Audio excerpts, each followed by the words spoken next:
Hey gorgeous souls, and welcome back to another one of my YouTube videos. Thank you so much for joining me for another one of my videos today.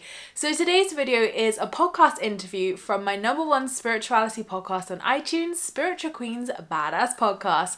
And today I have the pleasure of interviewing the one, the only Yung Pueblo, or Diego Perez as he's more formally known, here on the podcast for not just the first time, but the second time. Diego came on my podcast a few years ago to discuss his first book with me, and I absolutely loved our conversation. Diego is such a lovely soul and lovely energy to be around, so it's been amazing to keep in touch with him over the years and now celebrate his new book baby's launch of Lighter. So this book is slightly different to his usual poem books. This is a full-on self-help book, so very different style to what we're used to with Diego's books. But I am so excited to have Diego here on the podcast again, because we talk all things unconditional love, we talk things compassion. How do we reach that space of feeling lighter, raising our vibration, and cultivating compassion and unconditional love? Diego's words of wisdom in this podcast are so worth the listen. I thoroughly enjoyed doing this interview, as I do all of my interviews, but I really enjoyed interviewing Diego again and going deeper with him this time into his lighter work. But if you're new here to my channel, then welcome. My name is Emma. I'm an award-winning life coach and 2 times best-selling manifestation author, law of attraction YouTuber here on my channel, and the host of Spiritual Queen's Badass Podcast. And here on my channel, I cover all things law of attraction, manifestation, spirituality, and self-help. And not only do I really hope you're going to enjoy this video, but the abundance of videos here on my YouTube over the last 8 years.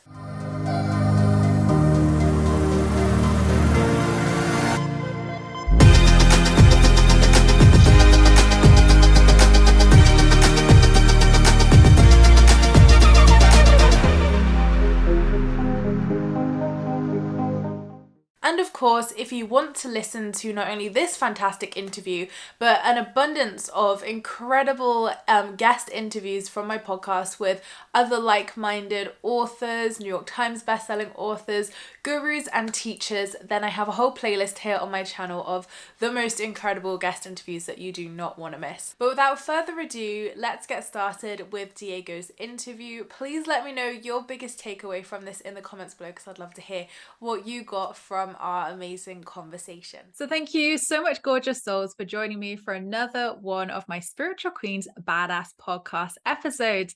Today we have a returning guest, the wonderful Yung Pueblo, or Diego Perez as he's also known. So Diego came on the show last year and spoke about his second book, Clarity and Connections. But today he is here talking about new work, new teachings, and I'm so excited for this. So Diego, if you don't know, is a mediator and New York Times best-selling author who is widely known on Instagram and various social media networks through his pen name Yung Pueblo. Online, he has an audience of over 2.2 million people. His writing focuses on the power of self-healing, creating healthy relationships, and the wisdom that comes when we truly work on knowing ourselves. His 2 books, Inward and Clarity and Connection, were both instant bestsellers. Diego's 3rd book, Lighter, will be coming out on October the 4th, but when you're listening to this, it will already be live, so you'll already be able to get the book. But welcome back to the show, Diego. How are you? I'm doing really well. Thank you for having me again, Emma. This is it's a joy to get to speak to you again.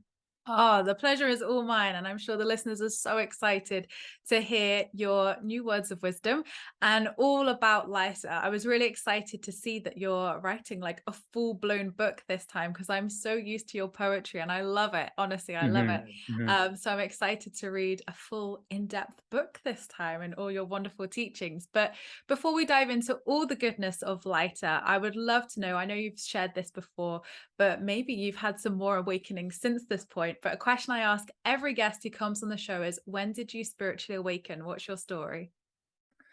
Oh, that's a great question. I think there were probably 2 different times. There was one time, definitely when I did my first silent 10-day course back in July of 2012. But I think there were also moments in the longer courses that I've done since, like silent 30-day courses and silent 45-day courses. Even the most recent one that I did from January to February was 45 days long. Um, There are moments where it feels like the truth of nothingness becomes really apparent, and nothingness in the sense that what you think of as your identity is just ever changing, that it's flowing, that there's no staticness to it, that it's completely dynamic. And being able to feel that truth really clearly, I think, has helped me profoundly with this year because I think a lot of the stress that I create for myself comes from. Um, really, believing that I exist. I love that. So, so potent. And it's true. We are so ever evolving. As you can imagine, I have so many different answers to that question here on the podcast. But the one that really keeps coming through from a lot of teachers and authors, and even I would agree with 100% myself, is we're all always awakening. And like you say, Yeah. it's coming back home to yourself. And I love that your teachings focus so much on, knowing ourselves, coming back home, because you're singing to the right choir here. I love that. And it's just so, so important when we're going along that spiritual or whatever you would call it journey, really. So love that. Thank you for sharing. So Yeah. your new book, Lighter, focuses on very much like the inner work and going inwards and looking at our kind of mental health side of things and our limiting Mhm. beliefs and fears and things, anything that causes discomfort. So what causes pain in our past, and why is it important to look into our personal history? Oh, that's a great question. So, it's funny because I'm just going back and referencing to what I was mentioning before, like about the nothingness. What I'm talking about then was really like the ultimate truth, right? Like what exists fundamentally, like is your ego fundamentally real? And at the ultimate level, no. But there is the conventional level where you and I are having a conversation right now. Like you and I both exist, we live lives, we have jobs, and we do all of these things. And this is all true as well. Um, but what we don't realize is that at the conventional level where we exist, when we feel some strong emotion or another, it leaves an imprint on the mind. And that imprint will kind of set you up so that you are looking at reality through the lens of the past, and you actually will keep reacting to the present in the ways that you did before. So you'll kind of keep repeating your past over and over again. So let's say if in the past you responded with anger a lot, then you'll be much more prone to react with anger in the present. And that's even if the situation requires it or not.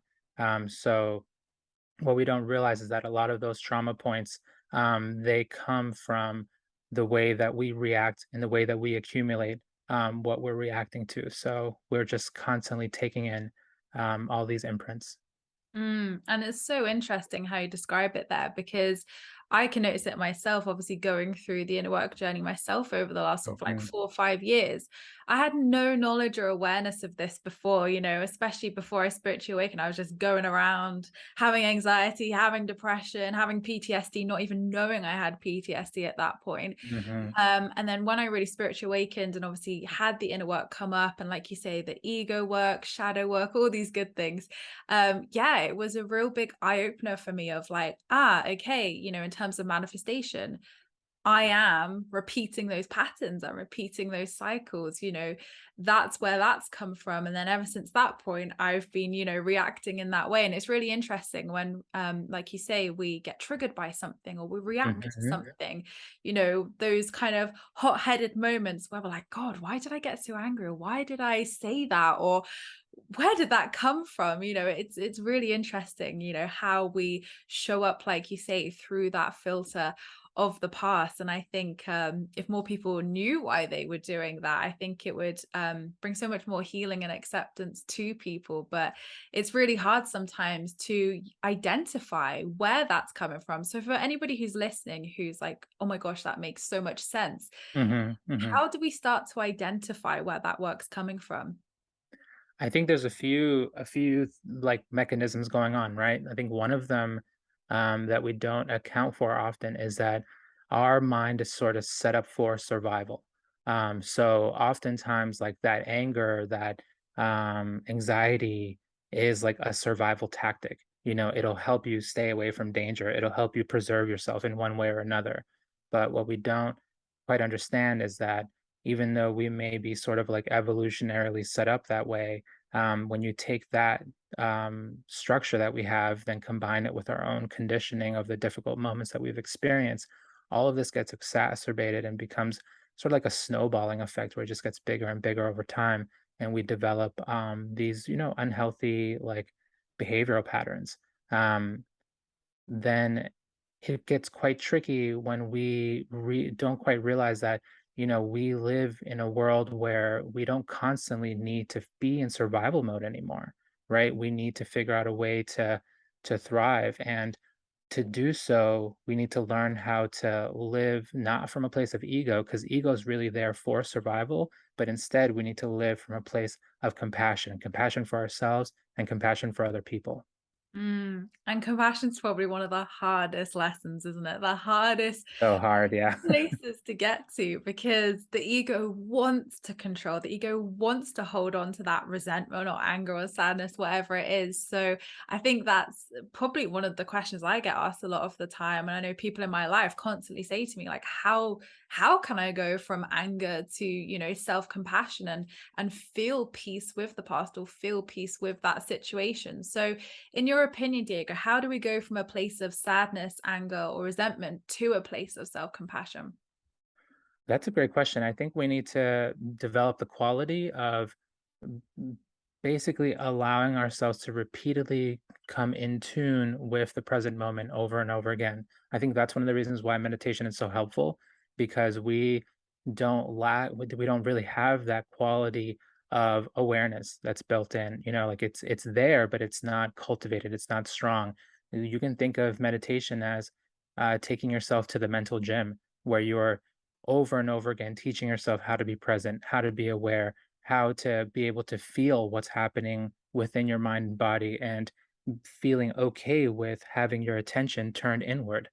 Because it's quite helpful to, not just live in an externalized manner where you're just paying attention to what's happening outside of you, but you always, try to create that mental spaciousness so that you can have a bit of your attention on the inside. So, the way that I'm most familiar with to be able to build those qualities is through meditation. But I know that, I have friends who have made tremendous progress with different forms of therapy as well. So it really depends on finding something that meets you where you're at. And I really recommend that to people is if you're going to do one thing for yourself, pick up a tool, pick up an actual healing tool. Like it's not just about reading books. It's not just about, um, thinking your way through your own past and whatnot, but you really have to find some system or tool or method to help you process and feel like what you're containing within you. And it really is about that like mind, body, spirit experience. And I think that's where I went so wrong in my healing journey for quite a while, is I was just focusing on the spiritual side, doing lots of meditations, but then I was never really addressing the body, or I wasn't really addressing my cognitive minds and the actual, beliefs that were there, or, like the PTSD, like I said. So I was only getting so far and then seeing sort of like hit and miss results, and probably not even doing the right meditations either at that point. So yeah, I feel like the amount of people I've spoken to over the years have Mm, found such great healing from, like you say, a whole variety of different things. For me, it was EMDR and IEMT. mm, Really mhm. gave me huge results, especially with PTSD. But yeah, like you say, meditation can be so transformative. And I think it's like what you say, it's great to read it in a book. It's great to learn lots of things and learn why we're like this and where it's coming from. But like you say, it's the practical side of it afterwards where you then work through that side of things. And I think one thing that frustrates me so much in the law of attraction and manifestation sphere is the kind of bypassing element of it, where it's like, just think positive thoughts. If you have any negative thoughts, no, don't think them, because bad things are going to happen. And I'm like, please stop. Bad things are not going to happen if you feel your thoughts. Feeling is healing. Yeah. um so I think that's what frustrated me the most along my journey, was feeling like I couldn't express my thoughts or feel those emotions. And I think, like you say, it's allowing yourself to feel, it's allowing yourself to come back into that present moment and come from this space. Because, if we're always living in the future, we have anxiety. If we're living in the past, we have that depression energy there. So it's a case of bringing it to that present moment and finding, like you say, that tool that really serves. So you mentioned meditation there. Is there any other tools and modalities that have really helped you along your journey? No, to be honest, like I've been meditating Vipassana now for 10 years, in the Essen Goenka tradition, and it really keeps my hands full. I think it's a rather rigorous style of meditating where, you go away to a silent 10-day course to be able to even learn the technique. And from there, you can basically just develop in the practice and start meditating at home and eventually going to longer courses, like 20 days, 30 days, 45 days. And it's incredibly, powerful. I think if I needed something else, I would go out and seek it, but I just don't feel like anything's lacking at the moment. Yeah, every time I go away to these courses, I'm left with so much to process afterwards, and my mind just feels tremendously lighter. So I just keep going back. Love it. Love it. Yeah. So, for anybody listening who's like, I really want to become more present because we live in such a busy world, as we know, with lots of distractions, lots of things going on, lots of demands from us in life. So, how can we become more present? Oh, that's a great that understanding how change can inspire you to become more present is really valuable because often we have this really pretty negative relationship with change where we just do not embrace it. We don't want it. We will see parts of our lives that we really like and we want to just work as hard as possible to keep it the same all the time. But when you live like that, you're actually moving against the natural flow of nature. So when you are able to deeply embrace the truth that change is happening all the time, and then it's going to continue happening no matter what, then it actually inspires putting more energy into being present to bring yourself back into whatever is happening in front of you, especially with the people that you love, or even during tough moments when you realize that everything's changing. It grounds you in the truth that, like, oh, this is not going to last forever. Like that, this is hard right now, but it's going to change. And similarly with loved ones, it's like, wow, like I really love this person, and not so out of fear, but like, let me take in this opportunity to really be with them because I don't know how long it's going to last. And this moment that I have is an incredible gift. Massively. And I love the quote, this too shall pass, because Yeah. letting go, being present have been one of my biggest struggles. And it was really, really hard, obviously, to be present from a space of experiencing, like I said, all that inner work that I had first and foremost. But then also, like, my Virgo nature is very much like, likes to be in control, likes to be organized. Yeah. And then it's kind of like that spiral there. But yeah, when I really embrace that change is probably the only constant we have in this world, and actually so much beauty can come from change, and so much transformation and light and everything, love, abundance, whatever it is, joy. Just like the seasons are always changing around us, and when we really embrace that and embrace every season of our life for what it is, it makes that journey so much smoother. It allows us to navigate, no matter what comes our way, with more grace, with more peace, with that more compassion, like you say. But it's definitely a process. It's definitely an unlearning as such, to relax into that change and relax into that present moment. But like you say, gratitude is a fantastic way to do that, because when we're grateful, and like you say, we're grateful for those moments because Hmm. we don't know Hmm. how long they'll last. I say even be grateful for the struggles sometimes, because remember the days you prayed for this, and then those challenges or those hiccups or that growth that's happening with your desire or with whatever, you prayed for that once. So, be grateful that you have those issues. And my friend said to me the other day, he said, what a reason to have problems, Emma. Remember the times you prayed for this, and look at these problems you have. Like, what a great reason to celebrate. And it was so true. And it reminded me, like you say, how everything's always changing and how we have to take every moment as it comes. So thank you for sharing those tips. They're fantastic. So, how can the power of compassion transform our inner and outer world? Oh, that's a great question. I think, I mean, compassion is really, when you ask yourself, like I mentioned this slightly before, but when you ask yourself, like, if I'm not living from a place of ego, then how can I live? How can my mind formulate itself? And I think the alternative is really compassion. And I think this really emerges from developing enough self love to really look at yourself, with honesty, to be able to accept what's inside of you. And when you see your own inner world and you start noticing, okay, that, I have so many things that have been conditioned over time that I've struggled with that are points of difficulty in my life. But similarly, it makes it a lot easier to just look at other people and see, okay, they are also going through the same thing. And, to be able to even take on serious internal work, you need to cultivate the quality of patience while you're doing it because it's just not going to happen quickly, right? To be able to, like you said, 4 or 5 years, that you've been doing this. I've been doing this for 10 years now. And it's like it takes a long time to be able to see deep progress, deep transformation. And we're both still going. But I think it's so important to understand that, like, that patience, then you can easily take that from being an internal thing to then being an external thing with your friends and family. And similarly, that can keep expanding into the world because compassion and self love, like, if your self love is really real, then that's going to open the door to unconditional love for all beings. And I'm not saying like perfect unconditional love, but it's going to start that sort of trend where your mind is just spreading its compassion and looking at all people in a way where you're just not interested in harming them, like, at all. Yeah, and unconditional love is the goal, isn't it? To return back Yeah. to ourselves, return back to that state of unconditional love for ourselves, for others.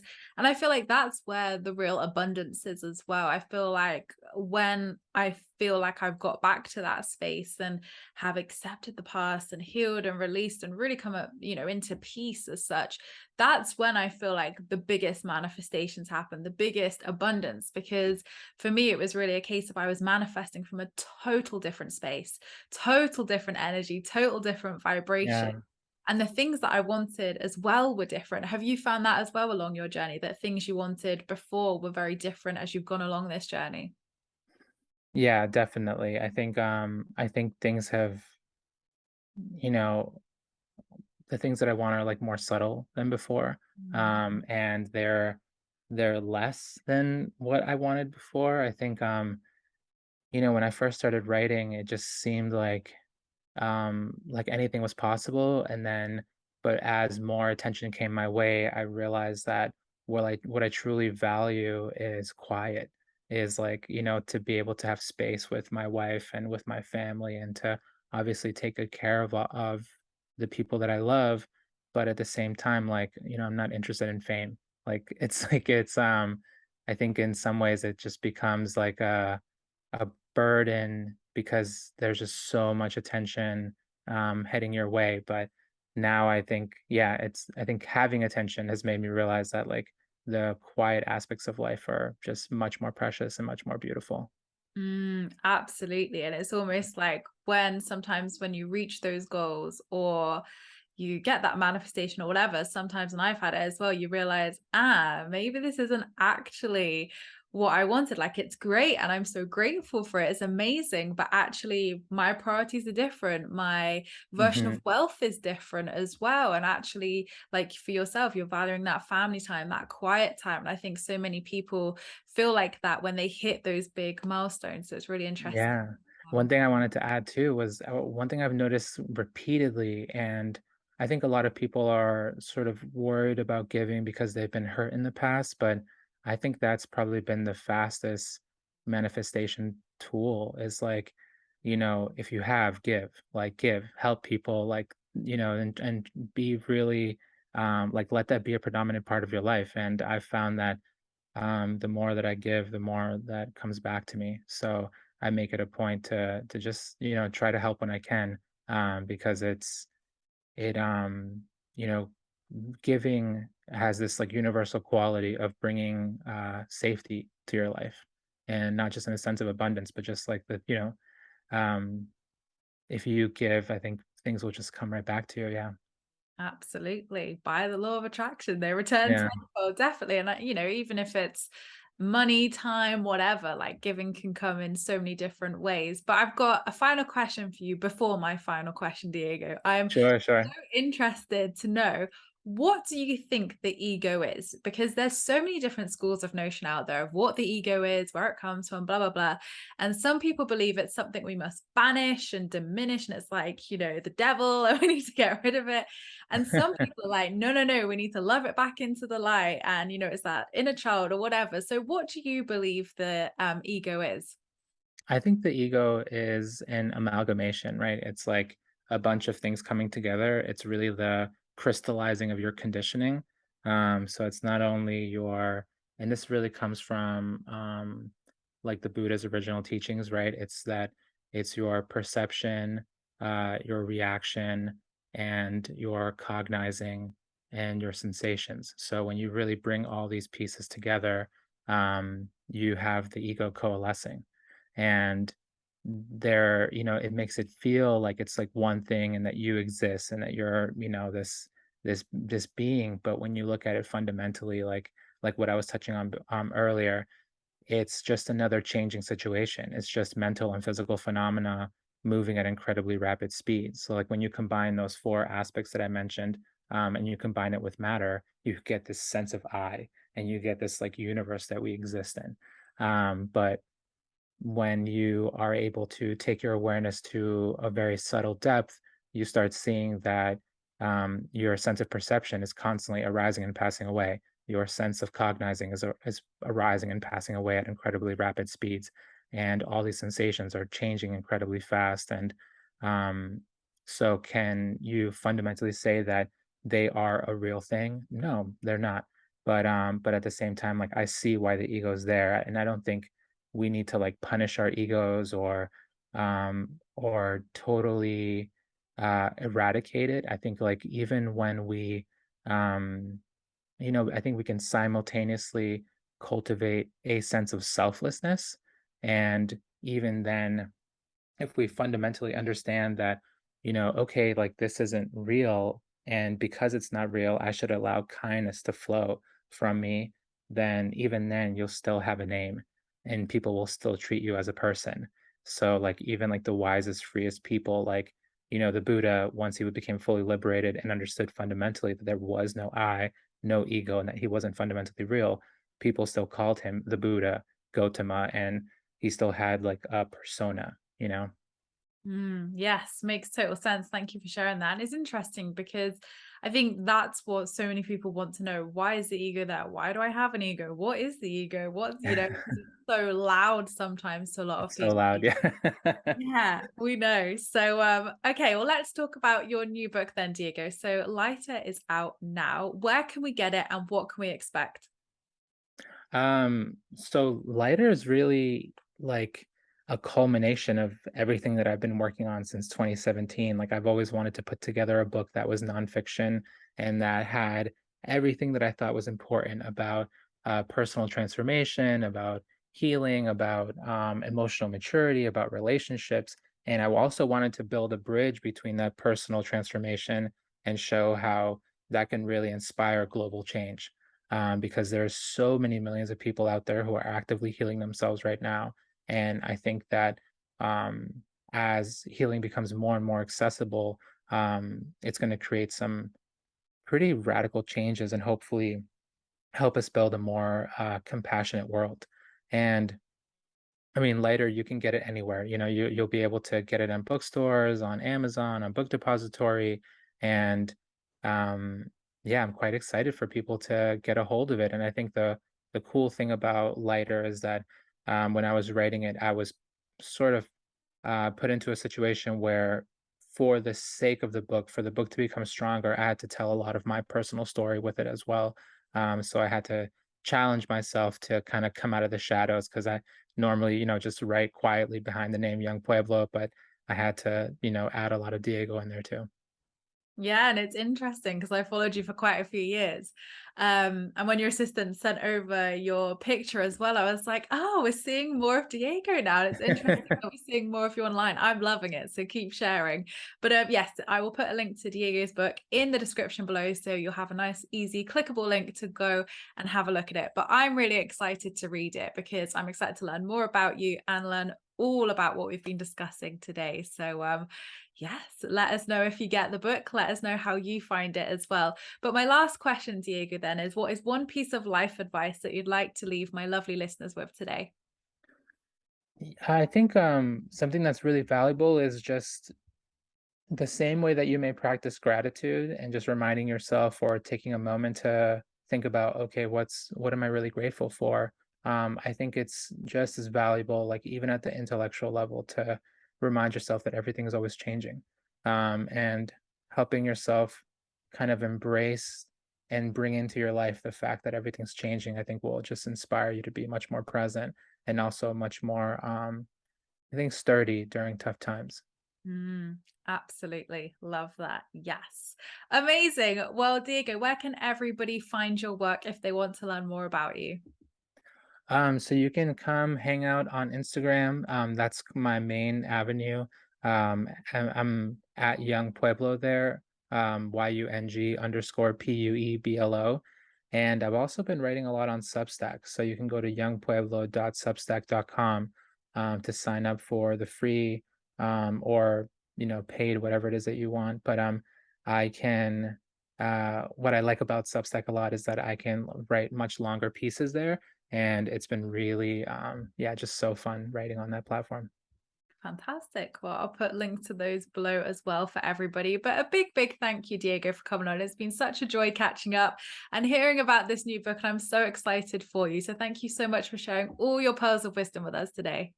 Yeah, thank you so much too. It's such a joy getting to talk to you, and it's so inspiring. Yeah, just hearing about your own path. And yeah, I love how we can all do our healing work in different ways. Amen to that. So there you have it. There was Diego and I's conversation, and I think you can agree it was an amazing conversation and an amazing podcast episode. So thank you all so much for watching, and please do let me know what you are going to implement and try moving forwards from Diego's top tips and tools. But thank you so much, gorgeous souls, for watching. I appreciate all your views and likes. Don't forget to subscribe if you're new here, because I would love to see you again soon. Don't forget to leave me a comment in the comments box down below, because I reply to them all. And don't forget you can join my free Law of Attraction support group over on Facebook, where you can join myself and other like-minded souls, where we talk all things Law of Attraction and spirituality. I hope you have a fantastic week, whatever you are up to, and I will see you all in my next video, which will be on Friday. Lots of love.